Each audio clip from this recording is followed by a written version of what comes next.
Mag-order nga pala ako sa Shopee. Yan, buy one take one na po yung binili ko for only 58 pesos. Then yung instruction binabasa ko, gusto niyo naman, yung cheap naman, hindi ko mabasa. So, nanonood na lang ako sa video, then ito yung nakita ko.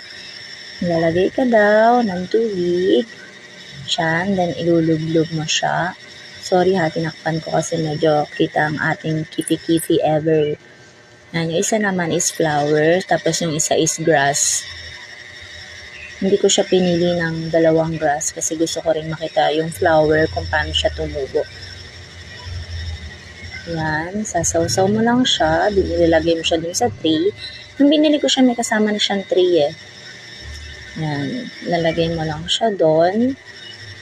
Then, ang gagawin mo, patutuluan mo siya ng tubig. Actually, pinanood ko lang talaga siya sa YouTube kung paano siya gawin. Kasi hindi ko mabasa sa instruction. So, sana worth it naman siya sa nakikita ko. Then, pinaarawan ko na siya. Pang 2 days niya na actually. O, diba? Hello, Ali and Poch.